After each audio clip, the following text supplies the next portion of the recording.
आप सब अच्छे होंगे। कल आपका साइंस का एग्ज़ाम है और आज हम ये वीडियो एक रिवीजन पर्पज़ से फाइनल वीडियो डाल रहे हैं साइंस का। जैसे कि आप यहाँ पर देख पा रहे हैं, इस वीडियो में हम लोग 50+ वर्ड को डिस्कस करने वाले हैं या टॉपिक्स कह लीजिए। अगर आपको इतना वर्ड्स अगर अच्छे से आता है तो मान के चलिए कि आपका प्रिपरेशन बहुत ही अच्छा आपने किया है और आप रेडी हो। लेकिन अगर इसमें से कोई टर्म अगर आपको ऐसा लगे कि मुझे बिल्कुल नहीं पता है या कम पता है तो ज़रूर उसको एक बार रिविज़न कर लीजिएगा, क्योंकि ये हम ऐसे नहीं कि कहीं से उठा के छाप दिए हैं। ये कुछ इंपॉर्टेंट वर्ड्स है जो कि आपके सिलेबस में है, तो इन सारे वर्ड्स को कवर करते हैं, इंपॉर्टेंट वर्ड्स को।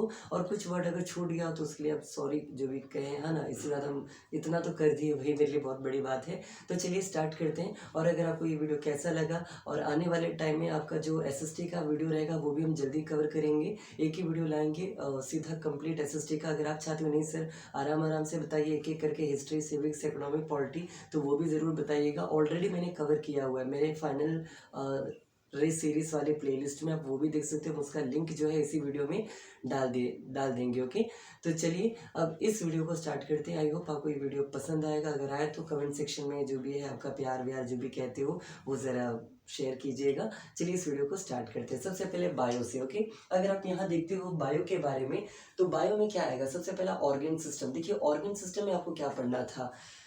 डाइजेस्टिव सिस्टम है, रेस्पिरेटरी सिस्टम है, एक्सक्रीटरी सिस्टम है, सर्कुलेटरी सिस्टम है। कंफर्म है कि इनमें से क्वेश्चन बनेगा ही बनेगा, लेकिन किस टाइप का क्वेश्चन बनेगा? तो सोच लीजिए, एक सवाल रहेगा, with the help of suitable diagram explain human digestive system. तो क्या पता आपको ह्यूमन डाइजेस्टिव सिस्टम एक्सप्लेन करने के लिए आ जाए, या क्या पता आपको अमीबा और पैरामीशियम नाम का 2 टॉपिक है, उसमें से एक कोई भी लिखने के लिए कंफर्म आ जाए, ये एक इंपॉर्टेंट है। या उससे भी पहले ज़रा याद कीजिएगा, न्यूट्रिशन नाम का टॉपिक है जिसके अंदर आपको फोटोसिंथेसिस पढ़ना था, मेजर इवेंट्स ऑफ फोटोसिंथेसिस, ये तो और इम्पॉर्टेंट है। या वो भी छोड़िए ना, आप ये सोचिए chemical equation, balancing the chemical equation, जो फोटोसिंथेसिस का एक इक्वेशन आपको वो भी पढ़ना है।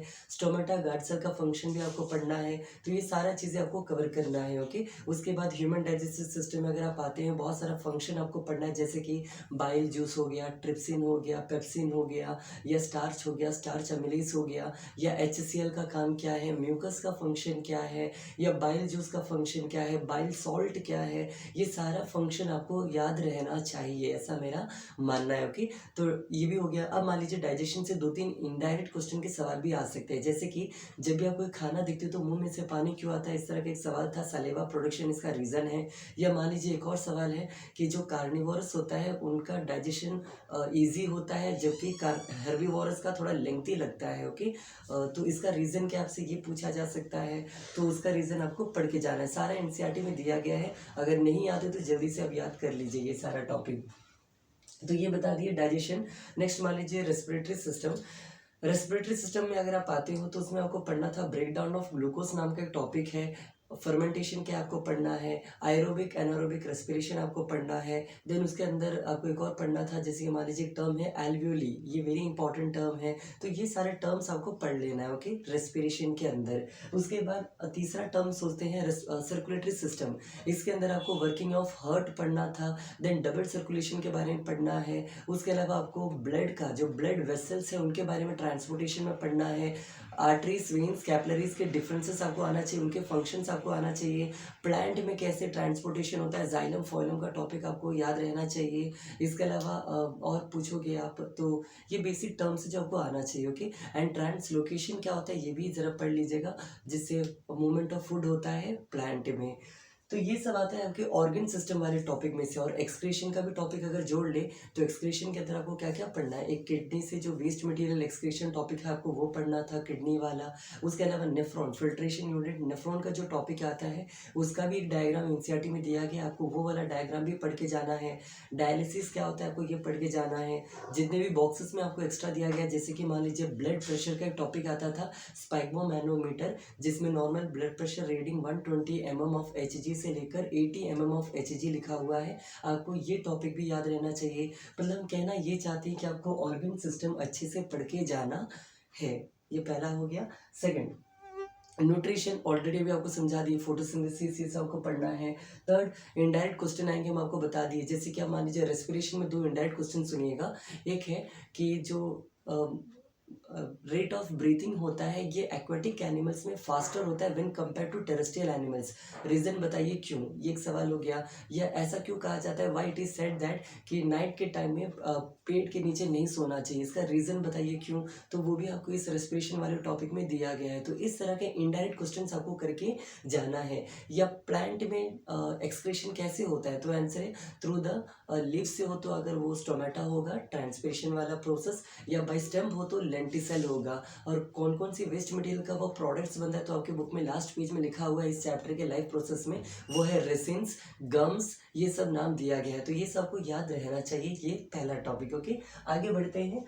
बॉक्सेस, ये भी हम आपको बता दें, जितने भी बॉक्सेस टाइप का इन्फॉर्मेशन आपके एनसीईआरटी में पढ़ लीजिए, चाहे मान लीजिए इस पे आगे वाला चैप्टर बताते हैं tissue culture, how do organism reproduce में जो टिश्यू कल्चर है आपको वो भी याद रहना चाहिए। तो जितने भी बॉक्सेस है प्लीज़ उसको कवर कर लीजिएगा। ओके, या मान लीजिए आप में एक चैप्टर है कंट्रोल एंड कोऑर्डिनेशन, उसके अंदर एनिमल हार्मोन्स का एक टॉपिक आता है, उस एनिमल हार्मोन्स के टॉपिक को भी आपको कवर करना है, क्योंकि उसमें बहुत सारे हार्मोन्स, उनके ग्लैंड्स और उनके फंक्शंस को मेंशन किया गया है। Very important, control and coordination का सबसे लास्ट बॉक्स। ओके, ये पढ़ लीजिएगा। ये भी हो गया।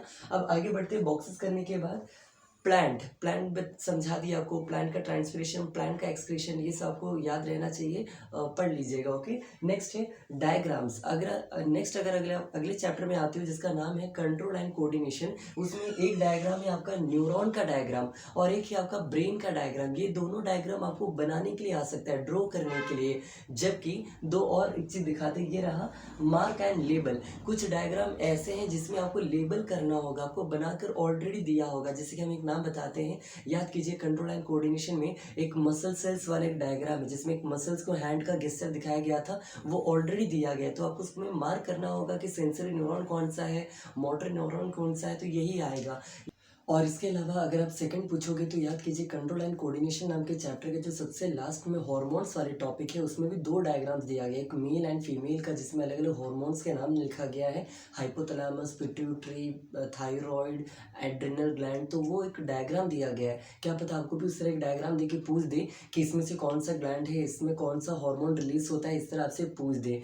तो दो तरह के डायग्राम आ सकते हैं, या तो बना बनाया हुआ दिया जाएगा जिसमें आपको मार्क करना है, या तो सेकंड चीज़ जिसको हम लोग कहते हैं ऑलरेडी जिसको आपको बना के दिखाना पड़े, शो करना पड़े। ओके, तो ये दो टॉपिक्स हो गया इसके अंदर, जो है कि एक बार डायग्राम्स। इसके बाद अगर आप यहाँ देख पा रहे हो, यहाँ पर एक वर्ड हमने लिखा है हॉर्मोन्स। कंफर्म मतलब कंफर्म, इस हॉर्मोन से क्वेश्चन बनेगा कंफर्म। ओके, कैसा क्वेश्चन बनेगा सुन लीजिए। आप अगर पूछोगे, याद कीजिए, आपको तीन नाम पढ़ना था, एक एनिमल हार्मोन्स, एक प्लांट हार्मोन्स, और प्लांट हार्मोन्स में भी दो, एक वो जो प्लांट का ग्रोथ प्रमोट करता है और एक वो जो प्लांट का ग्रोथ को इनहिबिट करता है। तो प्रमोट करने वाले तीन हार्मोन्स हैं, ऑक्सिन, गिबरलिन, साइटोकिनिन। तीनों का फंक्शन आई होप आपको पता होगा। ऑक्सिन जो होता है सेल ग्रोथ में मदद करता है, गिबरलिन जो होता है उसका स्टेम ग्रोथ में मदद करता है, जबकि सेल डिवीजन में मदद करता है साइटोकिनिन, काइनिन। ओके, और उसके अलावा जो आप पढ़े अभी, जिसका नाम है एक और एब्सिसिक एसिड, जो कि ग्रोथ इनहिबिटर है, वो राइपनिंग में मदद करता है फ्रूट्स का जो भी है, उसका ओल्ड एज को प्रमोट करता है।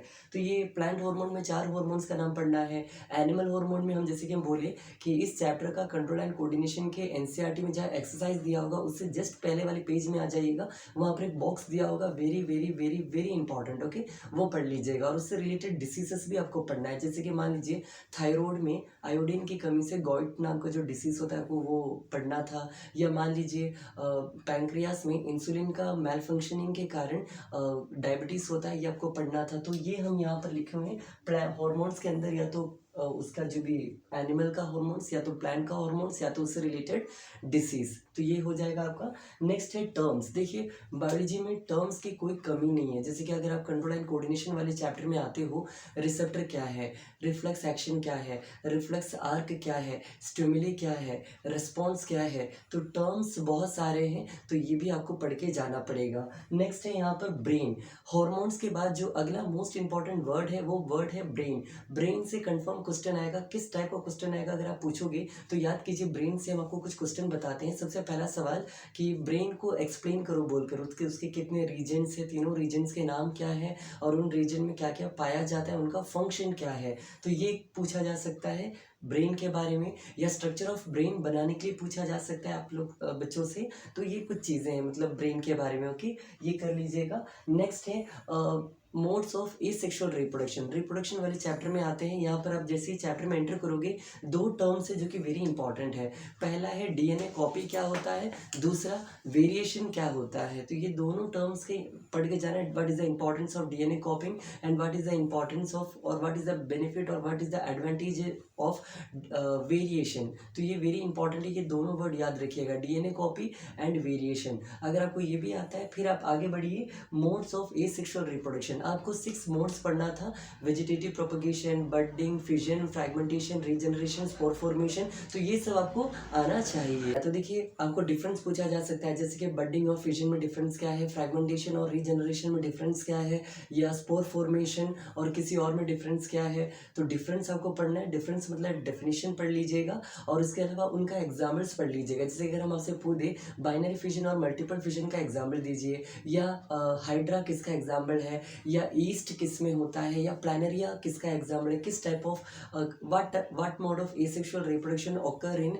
Hydra, what mode of asexual reproduction occur in spirogyra. तो आपको एग्जाम्पल एक एक करके ही पढ़ना है और उनका क्या बोले एग्जाम्पल पढ़िएगा, डेफिनेशन पढ़िएगा। डेफिनेशन ही आपका क्या बन जाएगा, डिफरेंस बन जाएगा। तो ये है आपका मोड ऑफ एसेक्सुअल रिप्रोडक्शन। यहाँ पर हम लिखे हुए हैं, डेफिनेशन पढ़ लीजिए, एग्जाम्पल पढ़ लीजिए और डिफरेंसेस पढ़ लीजिए, ओके। नेक्स्ट है आपका flower. Structure of flower very important है। जैसे आप यहाँ पर देख पा रहे हैं, स्ट्रक्चर ऑफ फ्लावर से क्वेश्चन आएगा, या तो फ्लावर में जो पॉलिनेशन वाला टॉपिक है, सेल्फ पॉलिनेशन, क्रॉस पॉलिनेशन, उससे सवाल बनेगा, या तो जर्मिनेशन नाम का टॉपिक है, इससे सवाल बनेगा, या एक्स्ट्रा। देखिए एक्स्ट्रा का मतलब है कि अगर आपने एनसीईआरटी में फ्लावर वाला जो स्ट्रक्चर वाला टॉपिक पढ़ा हो तो उसके नेक्स्ट पेज में 2 टर्म्स दिया गया है, प्लूम्यूल एंड रेडिकल। तो इस तरह के जो टर्म्स है, क्या पता है ये भी पूछ दिया जाए। तो व्हाट इज प्लूम्यूल, बेसिकली जो इनिशियल टाइम में जो प्लांट में से जो शूट सिस्टम ऊपर की ओर निकलता है उसको प्लूम्यूल कहते हैं। एंड इनिशियल रूट या तो अर्ली रूट जो नीचे की ओर ग्रोथ होता है प्लांट के, उस सीड की, उसको हम लोग कहते हैं दैट इज कॉल्ड रेडिकल। तो ये एक्स्ट्रा में जो भी अगर हो तो आप वो जरा देख लीजिएगा, ओके। नेक्स्ट है ह्यूमन रिप्रोडक्शन। कंफर्म आ रहा है ह्यूमन रिप्रोडक्शन, इसमें भी क्या आ रहा है तो जरा सुनिएगा। अगर मेल रिप्रोडक्शन से आए तो वो एक्सप्लेन करने के लिए पूछेगा, एक्सप्लेन मेल रिप्रोडक्शन सिस्टम। लेकिन अगर फीमेल से पूछेगा तो केवल वो डायग्राम बनाने के लिए पूछेगा खास करके, ओके। तो फीमेल में डायग्राम बनाने के लिए पूछेगा और मेल में एक्सप्लेन करने के लिए पूछेगा, जैसे कि पूछ देगा टेस्टिस का फंक्शन क्या है, या इस तरह से रिलेटेड जो भी टॉपिक्स है वो पढ़ लीजिएगा। मेल एंड फीमेल एक साथ आपके एनसीईआरटी में दिया गया है, इंपॉर्टेंट है। उसी टॉपिक के अंदर अगर आप ह्यूमन रिप्रोडक्शन में आते हो तो बहुत सारी वर्ड्स है, जैसे कि प्यूबर्टी क्या होता है, what will happen if the egg is not fertilised, इस तरह से एक सवाल दिया गया है। या और भी सवाल बताते हैं, what are the changes that occur during puberty, puberty में एक लड़का लड़की में क्या क्या फ़र्क होता है कॉमनली, या लड़कों में केवल क्या क्या डिफरेंसेस आता है, या केवल लड़कियों में क्या क्या डिफरेंसेस आता है। इस टाइप का क्वेश्चन आपसे पूछ दिया जाएगा। या इसके अलावा भी और है, याद कीजिए कॉन्ट्रासेप्टिव डिवाइसेस, उसमें पूछ देगा 2 वायरल इन्फेक्शियस डिसीज का नाम बताइए जो सेक्सुअली ट्रांसमिट होता है, या 2 बैक्टीरियल इन्फेक्शियस डिसीज का नाम बताइए। सब एनसीईआरटी में लिखा हुआ है, गोनोरिया, साइफिल्स, ये था आपका बैक्टीरियल इन्फेक्शन।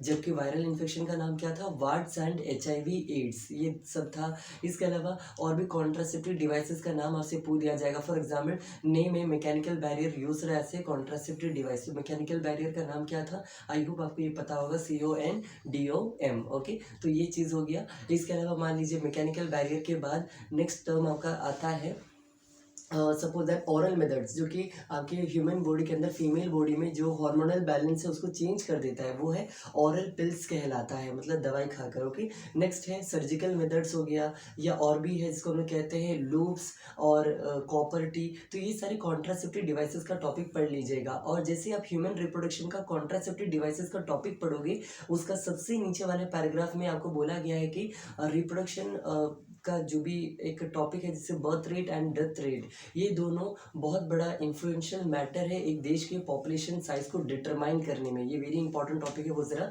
देख लीजिएगा, ओके। तो ये हेरिडिटी रह गया और अवर एनवायरनमेंट रह गया। यहाँ पर जगह नहीं बचा इसलिए हमने बस हेडिंग लिख दिया चैप्टर का। अब हम आपको जरा जल्दी से समझा देते, सुनिएगा। हेरिडिटी में अगर आप पढ़ रहे हैं तो पहला टॉपिक जो कंफर्म आ रहा है वो है आपका ग्रेगर मेंडल। ग्रेगर मेंडल ने पी प्लांट क्यों सेलेक्ट किया, इसका रीजन आपको आना चाहिए। पी प्लांट उन्होंने, why he selected P plant, ये पहला सवाल। देन ग्रेगर मेंडल के जो 3 लॉ है जिसको लॉ ऑफ इनहेरिटेंस कहा जाता है, 3 लॉ का नाम कौन कौन सा है? Law of dominance, law of segregation, law of independent assortment, ये तीनों लॉ आपको पढ़ के जाना है। नेक्स्ट उसके बाद आपको पढ़ना है एक्सपेरिमेंट। मेंडल्स के जो एक्सपेरिमेंट है, monohybrid experiment and dihybrid experiment, आपको ये दोनों एक्सपेरिमेंट पढ़ के जाना है, ये हो जाएगा। इसके अलावा अगर आप आगे बढ़ोगे तो एक कंफर्म टॉपिक का नाम बताते हैं, वो है आपका सेक्स डिटर्मिनेशन, जो कि हेरिडिटी वाले चैप्टर में ही है। तो सेक्स डिटर्मिनेशन आपको पढ़ के ही जाना है। पूछ देगा how the sex of the baby is determined, तो आपको ये पढ़ के जाना है। अगेन इस चैप्टर में भी टर्म्स भरे पड़े हैं, जैसे कि डोमिनेंट क्या होता है, रिसेसिव क्या होता है, कैरेक्टर क्या होता है, ट्रेट क्या होता है, वेरिएशन क्या होता है। तो टर्म्स की कमी नहीं है, तो आपको टर्म्स जो जो मिलेगा, हेरिडिटी क्या होता है, ये टर्म्स सब पढ़ लीजिएगा, काम आ सकता है। अगर आपने पढ़ा हो तो अच्छी बात है। ओके, आगे बढ़ते हैं। फिर यही सब था आपका हेरिडिटी वाले टॉपिक में। ओके, और कुछ छूटा नहीं है, ये सब काफ़ी। ओके, नेक्स्ट लास्ट चैप्टर की ओर बढ़ते हैं, बायोलॉजी का, जिसका नाम है आवर एनवायरनमेंट। अब अगर आप आवर एनवायरनमेंट में आते हो, सबसे पहला फूड चेन और फूड वेब का डिफरेंस पढ़ लीजिएगा, इकोसिस्टम के बारे में पढ़ लीजिएगा, 10% लॉ पढ़ लीजिएगा, बायोलॉजिकल मैग्निफिकेशन पढ़ लीजिएगा, सबसे इंपॉर्टेंट ओजोन के बारे में पढ़ लीजिएगा कि ओजोन कैसे बनता है, कैसे खराब होता है और उसका कॉसेस क्या क्या है, खराब होने से क्या क्या प्रॉब्लम होंगे। या एक और टॉपिक है, याद कीजिए, उसमें था ट्रॉपिकल एनर्जी लेवल का जो फ्लो चार्ट है वो हमेशा यूनि डायरेक्शनल क्यों होता है, इसका रीजन पढ़ लीजिएगा। या मान लीजिए ट्रॉपिक लेवल में से अगर एक को भी अगर हटा दिया जाए, एक भी ट्रॉपिक लेवल को हटा दे तो वो उसके नेक्स्ट ट्रॉपिक लेवल को और उससे पहले वाले ट्रॉपिक लेवल को कैसे अफेक्ट करेगा, ये आपसे पूछा जा सकता है। या एक और वर्ड बताते हैं, biodegradable and non biodegradable waste क्या होता है, आपसे ये पूछ दिया जाएगा। या एक हेडिंग है मैनेजिंग द गार्बेज, जो गार्बेज हम लोग प्रोड्यूस करते हैं उसको कैसे मैनेज करेंगे,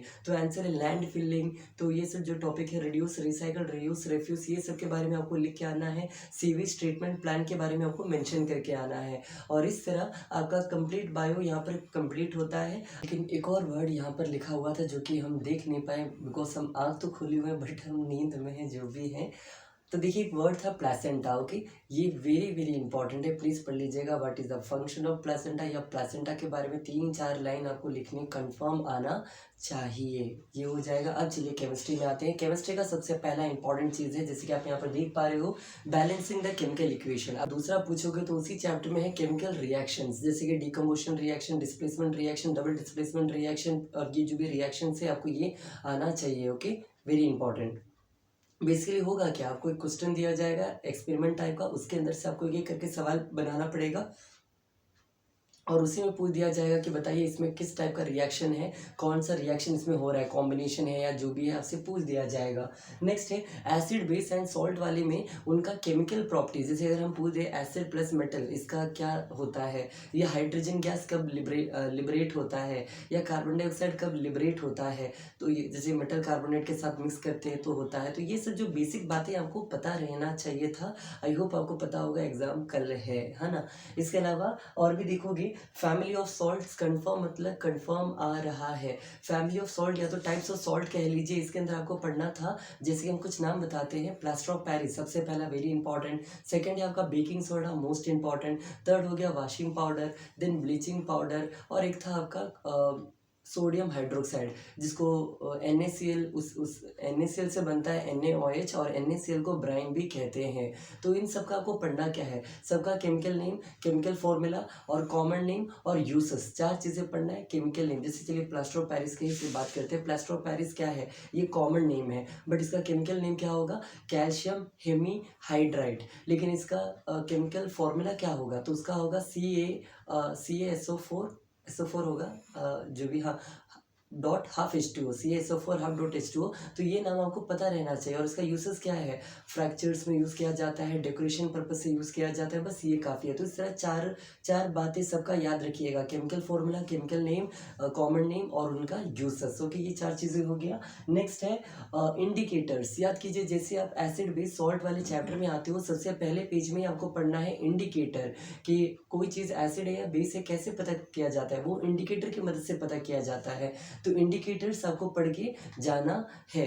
इसी चैप्टर में टेबल 2.3 एसिड बेस वाले चैप्टर में अगर आप पढ़ते हो तो टेबल 2.3 नाम का एक टॉपिक आता है जिसमें आपको पढ़ना होता है बेसिकली किस चीज़ के बारे में, तो अलग अलग एसिड्स के नाम पढ़ना है, जैसे कि मिल्क में कौन सा एसिड पाया जाता है, ऑरेंज में कौन सा एसिड है, बी हनी बी में कौन सा जो बी होता है वो बी के स्टिंग में कौन सा होता है, या एंट के स्टिंग में कौन सा होता है, तो ये सब आपको पता रहना चाहिए। वेरी इंपॉर्टेंट टेबल 2.3 पढ़ लीजिएगा। ओके, जिस तरह बायोलॉजी के हॉर्मोन्स वाले में एनिमल हार्मोन जो बोले थे वेरी इंपॉर्टेंट है, उसी तरह प्लांट, उसी तरह यहाँ पर आपका टेबल 2.3 बहुत ही इंपॉर्टेंट है एसिड बेस वाले चैप्टर के अंदर। ओके, ये कर लीजिएगा। नेक्स्ट हम लोग बात करते हैं जिसका नाम है मेटल्स एंड नॉन मेटल्स। इसके भी आपको क्या पढ़ना है, मेटल्स एंड नॉन मेटल्स के फिजिकल प्रॉपर्टीज, जैसे कि लेक्सचर क्या होता है, मेटालिक लेक्सचर, डक्टिलिटी क्या होता है, मैलेबिलिटी क्या होता है, सोनोरेंस क्या होता है। आई होप आपको ये सब पता होगा, तो ये सब पढ़ना था, पढ़ लीजिएगा। ओके, देन उसके बाद अगला है और वाले टॉपिक में अगर आप आते हो तो आपको पढ़ना था रोस्टिंग और कैल्सिनेशन के बारे में, जो कि नेक्स्ट मोस्ट इंपॉर्टेंट टॉपिक है। एक में एब्सेंस ऑफ ऑक्सीजन होता है, एक में प्रेजेंस ऑफ ऑक्सीजन होता है, एक में सल्फाइड और होता है, एक में कार्बोनेट और होता है। ये ट्रिक से याद कर सकते हैं, C4 कैल्सिनेशन, C4 कार्बोनेट और R4 रोस्टिंग, और उससे रिलेटेड होता है आपका कौन सा सल्फाइड और। तो ये कुछ बातें जो पढ़ सकते हो कि न्यूट्रलाइजेशन रिएक्शन इंपॉर्टेंट है, सुनने में आसान लगता है लेकिन प्रीवियस ईयर में न्यूट्रलाइजेशन रिएक्शन से क्वेश्चंस बार बार पूछा गया है, तो आपको ये भी पढ़कर जाना है। उसके बाद आपको पढ़ना है ionic compound and covalent compound, जो कि इंपॉर्टेंट टॉपिक है, और इसके अंदर में भी अगर आप पूछोगे तो आयोनिक कंपाउंड के अंदर प्रॉपर्टीज ऑफ आयोनिक कंपाउंड ज़्यादा इंपॉर्टेंट है। एनसीईआरटी में 4 पॉइंट्स दिया गया है गेस, तो ये पढ़ लीजिएगा, वेरी इंपॉर्टेंट है। ओके, इसके बाद रिएक्टिविटी सीरीज, आपको रिएक्टिविटी सीरीज याद करके जाना है, क्योंकि अगर रिएक्टिविटी सीरीज अगर आपको याद ना हो तो आपसे क्वेश्चन नहीं बन पाएगा, तो रिएक्टिविटी सीरीज पढ़ लीजिएगा। ओके, ये भी हो जाएगा। देन टर्म्स, इससे पहले वाले जो हम केमिस्ट्री वाला वीडियो जस्ट इससे पहले जो डाले थे मार्च 1 को, उसमें हमने कवर किया था कि बहुत सारे टर्म्स हैं, जैसे कि एनोडाइजिंग क्या होता है, गैल्वेनाइजेशन क्या होता है, या एलोई क्या होता है, या और भी बहुत सारे टर्म, इलेक्ट्रॉप्स क्या होता है। तो इस तरह के जो भी टर्म्स है, इलेक्ट्रोलिटिक रिफाइनिंग क्या होता है, तो ये सारे टर्म्स पढ़ लीजिएगा, इंपॉर्टेंट है। ओके, उसके अलावा इलेक्ट्रॉन डॉट स्ट्रक्चर कंफर्म आ रहा है केमिस्ट्री के अंदर, इलेक्ट्रॉन डॉट स्ट्रक्चर जिसको ल्यूविस डॉट स्ट्रक्चर भी कहते हैं, ये बनाना सीख लीजिएगा। नॉन पेयर वेयर जो भी बनाया जाता है कैसे बनता है, डोनर कौन होता है, ये सब आपको पढ़ना ही पढ़ना है। ओके, नेक्स्ट है आपका कैटिनेशन एंड टेट्रावैलेंसी, दोनों में से कोई एक टॉपिक आ सकता है। ये कहाँ का चैप्टर है, तो आई गेस आपको समझ आ रहा होगा, मेटल्स एंड नॉन मेटल्स है, या कौन सा है, दैट इज कार्बोनाइज कंपाउंड है। इतना तो आई होप आपको पता ही होगा, इतना तो पढ़ ही रहे होंगे, कल एग्जाम है आप लोग का। नेक्स्ट एस्टरिफिकेशन एंड सफोनिकेशन, देखो इससे पहले वाले वीडियो में भी मैंने बोला था कि कोई भी एक आ सकता है, जैसे कि या तो कैटिनेशन पूछेगा, या तो टेट्रावैलेंसी पूछेगा, एस्टरिफिकेशन पूछेगा, या तो सफोनिफिकेशन पूछेगा। मतलब टर्म्स चेंज होते जा रहे हैं लेकिन टर्म्स पूछा जाता है, या न्यूट्रलाइजेशन रिएक्शन पूछ देगा, या तो आपसे पूछ देगा क्लोर अल्कली प्रोसेस पूछ देगा, लेकिन पूछेगा जरूर। ओके, तो आपको ये पढ़ के जाना है। और नेक्स्ट पॉइंट बच्चों यहाँ पर आप देख पा रहे होंगे, that is called the saturated and unsaturated compounds. क्या होता है आपको ये भी पता रहना चाहिए। अगेन वही वाला बात जो बार बार कह रहे हैं, कोई भी एक टर्म पूछ दिया जाता है, या तो यहाँ पर देख पा रहे होंगे एथेनॉल एंड एथेनोइक एसिड वाला टॉपिक से आएगा, या तो सोप एंड डिटर्जेंट वाले टॉपिक से क्वेश्चन पूछा जा सकता है। तो ये कुछ टॉपिक्स हैं, और भी जरा जल्दी से एंड अप करते हैं। एक कंफर्म वर्ड जो आने वाला है केमिस्ट्री में से, और वो वर्ड है होमोलोगस सीरीज। यहाँ पर आप देख पा रहे होंगे homologous series, very very very important, ये कंफर्म पढ़ लीजिएगा। अगर आपको नहीं पता तो किसी दोस्त को कॉल कीजिए, उनसे पूछिए कि होमोलोगस सीरीज के बारे में क्या जानते हो, कुछ हिंट दो, आइडिया दो, और वो समझ लीजिए, वेरी इंपॉर्टेंट आएगा ही आएगा। या तो यूट्यूब से पढ़िए, कहीं से पढ़िए, लेकिन पढ़ लीजिएगा। ओके, उसके बाद आपका टॉपिक है कार्बन। हम पिछले वीडियो में बोले थे कार्बन नाम के वर्ड से क्वेश्चन बनेगा, जैसे कि प्रॉपर्टीज ऑफ कार्बन पूछ दे, या कार्बन रिलेटेड चैप्टर में बहुत सारे क्वेश्चन बन रहे हैं कार्बन से रिलेटेड, या प्रीवियस ईयर में जरा देखिएगा कार्बन से रिलेटेड आपने देखा ही होगा, तो ये पढ़ लीजिएगा, कार्बन रिलेटेड क्वेश्चन तो आएगा ही आएगा। ओके, उसके अलावा एप्लीकेशन या तो एक्सपेरिमेंटल बेस्ड क्वेश्चन, ये जो कि कंफर्म आ ही रहा है ना, क्योंकि केमिस्ट्री टोटल 5 सेक्शन में आपको पता है कि साइंस ये डिवाइडेड है, तो कंफर्म आ ही रहा है आपका साइंस के एग्जाम में ये एप्लीकेशन यही आ रहा है, और क्या आ रहा है। ओके, नेक्स्ट है कलर ऑफ कंपाउंड, ये भी इंपॉर्टेंट है, उसी एक्सपेरिमेंटल टाइप के क्वेश्चन के अंदर पूछ दिया जाएगा कि इसमें कौन सा कलर निकलेगा, कलर ऑफ कंपाउंड क्या होगा, इसका कलर ऑफ कंपाउंड क्या रहेगा। तो ये कलर ऑफ कंपाउंड वाले टॉपिक्स को जरा जरूर कर लीजिएगा। ओके, और इस तरह आई गेस ऑलमोस्ट काफ़ी है, क्योंकि केमिस्ट्री का जस्ट अभी फिलहाल वीडियो लाए थे 22 मिनट्स का, उसमें हम ज़्यादा थोड़ा डिटेल में बताए थे, आप वो भी देख सकते हो अगर ज़्यादा मन करे तो। जो बच्चे नहीं देखे उनके लिए बोल रहे हैं। अब आते हैं लास्ट, जो कि अभी तक हम लोग कभी कवर किया ही नहीं है, जिसका नाम है फिजिक्स। ओके, अब आते हैं फिजिक्स के बारे में कुछ बातें करते हैं कि फिजिक्स में क्या आपने ये सब सीखा है, पढ़ा है, जानते हो तो बहुत ही अच्छी बात है। और जैसे कि मैंने कहा, कुछ चीज़ें अगर छूट गया हो तो उनको इग्नोर, सॉरी जो भी है छूट गया। ओके, स्टार्ट करते हैं। सबसे पहले देखिए लॉस एंड रूल्स, जैसे कि याद कीजिए आपको बहुत सारे लॉ पढ़ना है। चाहे पहले चैप्टर का लाइट से अगर आप देखते हैं तो रिफ्लेक्शन ऑफ लाइट का जो लॉस ऑफ रिफ्लेक्शन होता है, जिसको स्नेल्स लॉ भी कहते हैं, या तो लॉस ऑफ रिफ्रैक्शन भी आपको पढ़ना होता है। ये दो इंपॉर्टेंट हो गया पहले चैप्टर से। इसके अलावा अगर आप आगे बढ़ते हो तो ओम्स लॉ, जूल्स लॉ, तो ये लॉ सब आपको पढ़ के जाना है। और रूल का बात किया जाए तो फ्लेमिंग लेफ्ट हैंड रूल हो गया, फ्लेमिंग राइट हैंड रूल हो गया, तो ये रूल्स भी आपको पढ़ के जाना है। एसआई यूनिट सबसे ज़्यादा कंफर्म है कि एग्जाम में एसआई यूनिट तो आएगा, लेकिन फिजिक्स में ही एसआई यूनिट भरा पड़ा है। जैसे कि पावर का एसआई यूनिट क्या है, देन उसके चार्ज का एसआई यूनिट क्या है, करंट का एसआई यूनिट क्या है, कंफर्म आ रहा है। ओके, ये एसआई यूनिट पढ़ लीजिएगा। या पावर ऑफ लेंस, लेंस का एसआई यूनिट क्या है, तो ये सब आपको पढ़ के जाना है, सब आपको पढ़ना है। Okay, next concave and convex mirror, ये दोनों वर्ड से तो कंफर्म क्वेश्चन बनेगा, लेकिन वो किस टाइप का क्वेश्चन बनेगा तो जरा सुनिएगा। कॉन्केव और कॉन्वेक्स में दोनों में मिरर वाला टॉपिक भी आता है, लेंस वाला टॉपिक भी आता है। और दोनों के अंदर क्या पढ़ना होता है, तो इमेज फॉर्मेशन पढ़ना होता है कि इन दोनों में इमेज कैसे फॉर्म होता है। मतलब कॉन्केव मिरर में इमेज फॉर्मेशन का आपको पॉइंट से एक बॉक्स बना के दिया गया है।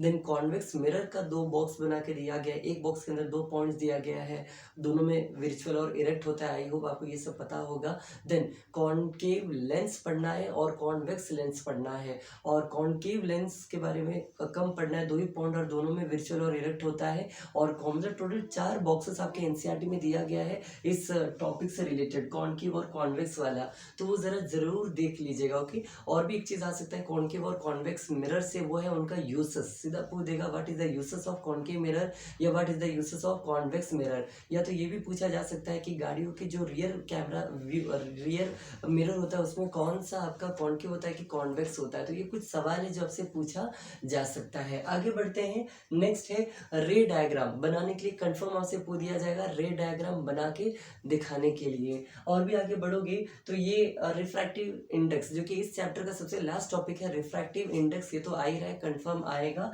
उसके अलावा mirror and lens formula, mirror formula भी पढ़ना है, लेंस फॉर्मूला भी पढ़ना है। फॉर्मूला लगभग सेम ही है, I by v my plus I by u is equal to I by f. I hope ये किसका आपको पता होगा, ये मिरर का है या लेंस का है, तो आंसर है मिरर का है। लेंस का क्या होगा, बस प्लस की जगह माइनस लगा देना है। फॉर्मूला लगभग सेम है, बट यहाँ पर आई बाई वी का मतलब क्या है प्लस, आई बाई यू का मतलब क्या है, ये सब आपको पता रहना चाहिए। वी मतलब distance of the image, you मतलब डिस्टेंस ऑफ द ऑब्जेक्ट, इस तरह जो भी वर्ड्स होंगे ये सब आपको पढ़ लेना है। ओके, आगे बढ़ रहे हैं।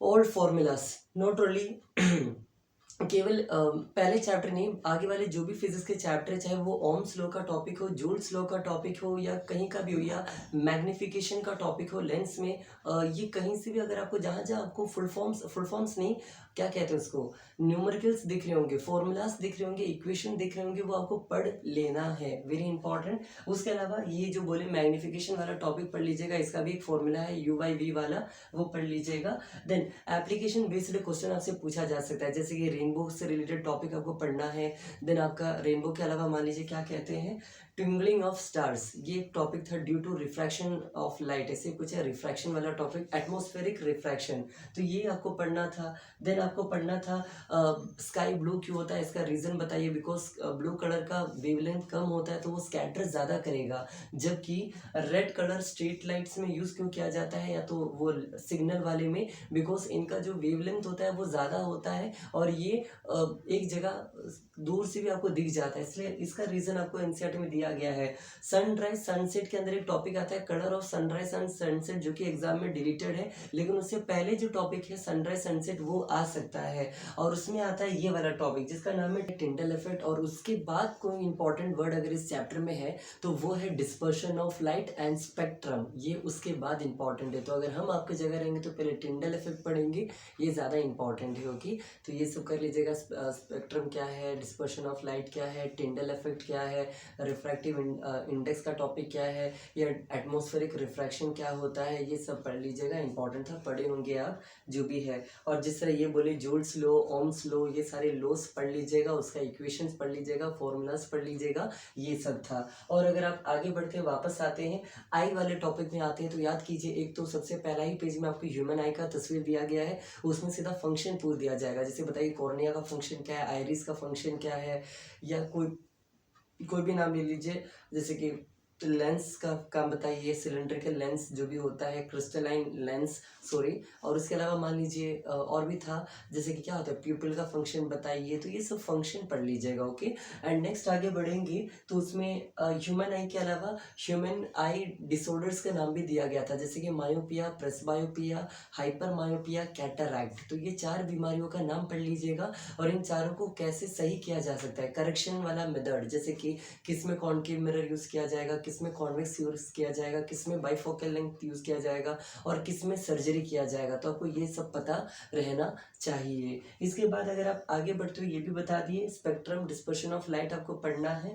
नेक्स्ट डिवाइस के नेम्स पढ़ लीजिएगा, जैसे कि गैल्वेनोमीटर का यूज़ कब होता है, या एमीमीटर का यूज़ कब होता है, या पोटेंशियल डिफरेंस नापने के लिए कौन सा डिवाइस यूज़ किया जाता है, या उसके अलावा एक नाम है रियोस्टैट, ये भी आपने पढ़ा होगा रेसिस्टेंस वाले टॉपिक में। तो ये सब का डिवाइसेस का काम पढ़ लीजिएगा, क्या क्या होता है, ओके, ये एक चीज़ हो गया। उसके अलावा रेसिस्टेंट के जो फैक्टर्स होता है, factors which depend upon the resistance, इस तरह कुछ एक टॉपिक आता है जिसमें आंसर क्या था, एरिया ऑफ क्रॉस सेक्शन हो गया, लेंथ ऑफ द वायर हो गया, टेम्परेचर हो गया, और नेचर ऑफ द, ऐसा एक और होता है ना। तो ये 4 आंसर था, ये पढ़ लीजिएगा, फैक्टर्स जो रेसिस्टेंस से रिलेटेड है। इसके बाद अगर आप आगे बढ़ते हैं, पैरेलल एंड सीरीज कनेक्शन, मतलब टाइप्स ऑफ सर्क्यूट पढ़ना होता है, पैरेलल और सीरीज, कौन सा बेटर है और वाई। इसका रीज़न आपको पता रहना चाहिए। बेसिकली पैरेलल ज़्यादा बेटर माना जाता है, लेकिन रीज़न आपको बताना है क्यों, क्योंकि अगर एक भी ख़राब हो जाए तो भी दूसरा जो अप्लायंस रहेगा वो चलते रहेगा, और सारे अप्लायंसेस जो होते हैं सामान, उनका जो क्या कहते हैं, पावर जो होता है, वोल्ट जो उनको चाहिए होता है, वो भी डिफरेंट होता है। तो उस हिसाब से देखा जाए तो पैरेलल कनेक्शन ज़्यादा बेटर माना जाता है, और डोमेस्टिक सर्क्यूट में ज़्यादा क्या, हर जगह यही यूज़ किया जाता है, ओके।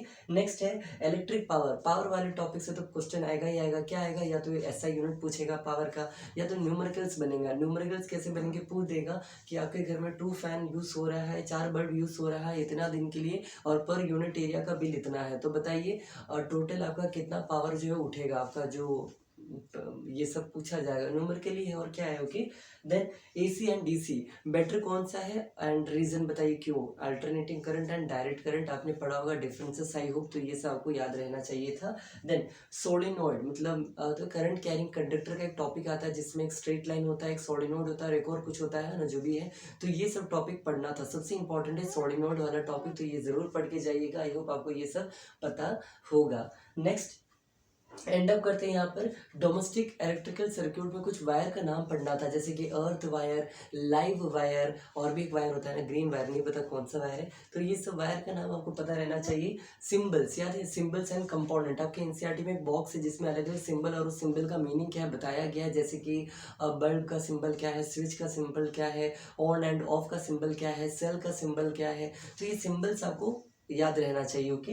नेक्स्ट है फ्लेमिंग राइट हैंड रूल, और इस तरह इतना सारा चीज़ें पढ़ लोगे तो आपका चैप्टर यहाँ पर फिनिश हो जाएगा। हम 1 मिनट के लिए थोड़ा साइड हट जाते हैं, आप ज़रा बोर्ड में एक बार और देख पाएंगे तो ज़रा देख लीजिए, थोड़ा क्लैरिटी बढ़ा लीजिएगा, क्वालिटी तो आप और अच्छे से देख पाएंगे, ओके। हम थोड़ा साइड में खड़े हो जाते हैं, आप 1 मिनट देखिए क्या क्या इसमें पढ़ने लायक है।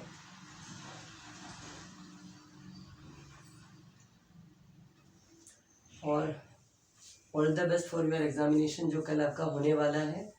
आई होप ये वीडियो आपको यूज़फुल लगा होगा, कुछ इन्फॉर्मेटिव मिला होगा, देख लिए होंगे, आई गेस देख लीजिए एक बार और, ओके। तो अब ज़रा सुनिएगा, इसके बाद आपका एग्ज़ाम जब हो जाएगा, हम एक प्लेलिस्ट ऑलरेडी मेरे वीडियो पर चैनल पर पड़ा हुआ है, फ्यूचर गाइडेंस नाम का, उसमें हम 10th के बाद आप क्या क्या कर सकते हो, क्या करना चाहिए, इसका हम वीडियोस बना के कवर किए हुए हैं, आप देख सकते हो आफ्टर एग्ज़ाम। लेकिन उसके अलावा भी हम इस तरह का फेस टाइप का हम फिर से नया वीडियोस बनाएंगे, जिसमें आफ्टर 10th क्या क्या करना है, कुछ फ्यूचर गाइडेंस हम क्वेरीज के लिए वेट करेंगे, जैसे कि अगर हमसे मान लो अलग अलग बच्चे कमेंट सेक्शन में या तो व्हाट्सएप पर पर्सनल या इंस्टाग्राम पर जब मैसेज करेंगे कि सर क्या करें कैसे करें, तो वो वो सारे मैसेजेस जब मेरे पास गैदर हो जाएंगे 10-15 मैसेज, तो हम एक साथ उस पर एक वीडियो बना के डाल देंगे। ओके, तो ये ज़्यादा बेटर रहेगा, वरना एक एक करके हम सब बच्चों को अगर टाइम देने लगेंगे तो उतना टाइम तो मेरे पास भी नहीं है।